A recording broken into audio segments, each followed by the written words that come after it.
So I'm working on my Mythomorphia dragon picture, and I'm curious how long it takes to do each cell, and also I figured I'd show a little close-up, because from far away, the pointilism isn't as obvious, and when you get close, you can definitely see how tiny these dots are. I'm using these markers.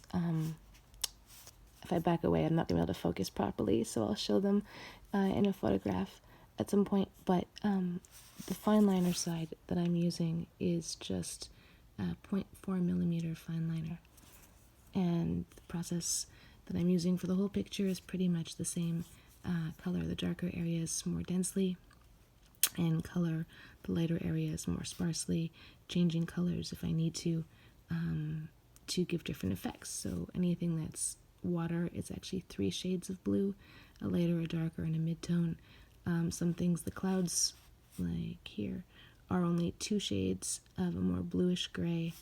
And the dragon's belly, I'll back out and show the full picture so far. Once I've done this next belly segment, is two shades only. But as you can see, once they're colored, they look like more colors, and I wanted to show how that was done. So the first thing I did was I did the darker areas, or the areas that are more shaded, in an orangish kind of color. And now I'm going in with a yellow, and my hand unfortunately is going to block the light a little bit, but it takes a while, unfortunately. Pointilism isn't something that you can do very fast. I used to do a lot with this technique. One of my degrees is in creative arts. So in school, in Cégep, which is the Canadian version of college, which comes before university here, my courses were painting, drawing, sculpting. It was great. I couldn't believe, it felt like cheating the system somehow that I could go to school and actually get grades by doing art all day. You're going to see here, by the way, I'm going to keep talking, but as can I focus better? As I start doing more dots in these sections, just like here, they're going to start to blend together. These are not alcohol markers, they're regular water based markers, but because I did these dark enough, they're gonna still optically blend. But yeah, I used to do a lot of art in school, and for fun, sometimes I would just draw, like in classes, even before that, even in high school and stuff. I would just draw in class. I used to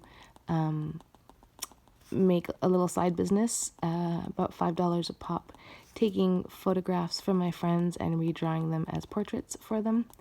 I remember being at a house party and sitting off on the staircase, drawing a photo of my friend and her cat from a photograph. I was clearly the party animal.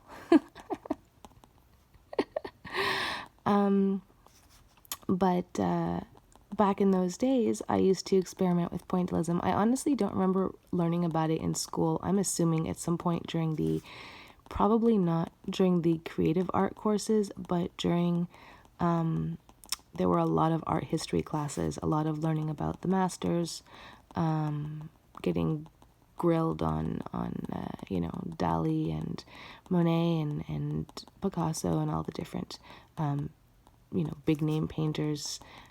It's how I discovered Rene Magritte, who's one of my favorite artists. There was an exhibition here many years ago, and I actually took my sister by metro. She was maybe 5 or 6 at the time, to go see it because I was so excited to go.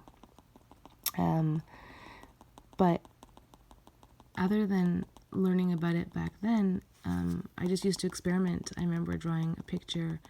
I had taken an illustration of a Barbie Corvette and drawn out the car and tried to replicate the shiny metal of the car in pointillism, and just various other, like, more cartoonish style photos.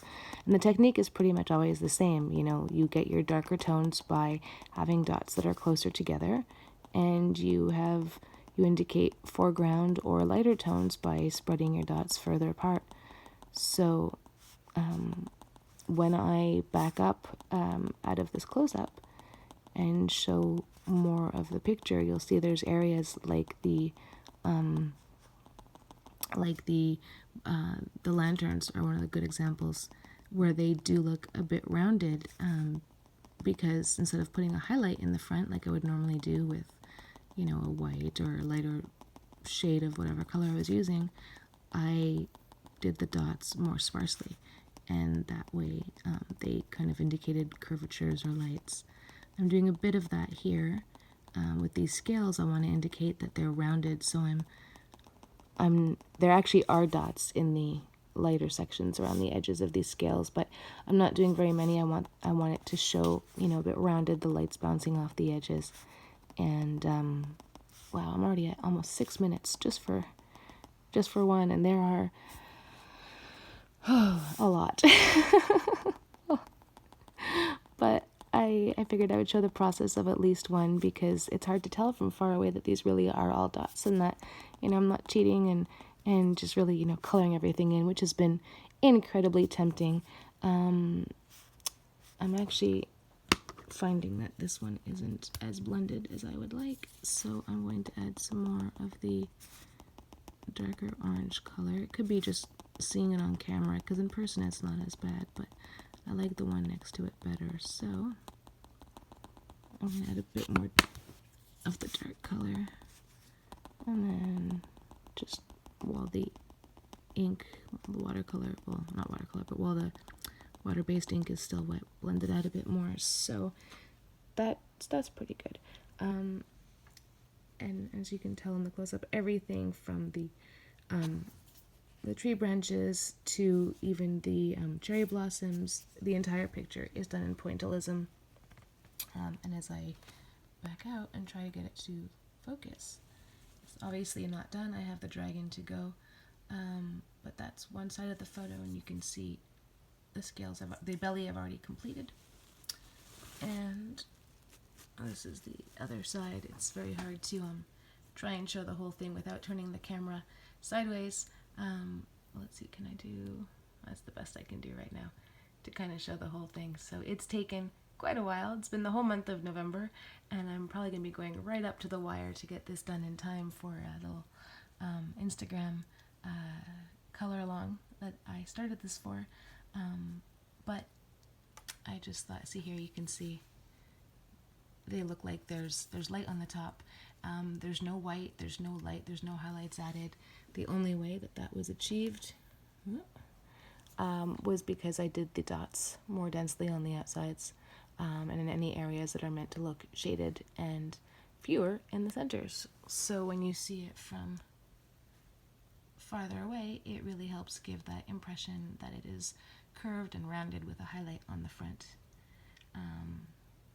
So yeah, that's the picture so far, and I'm going to keep working at getting it done, because there is a long way to go.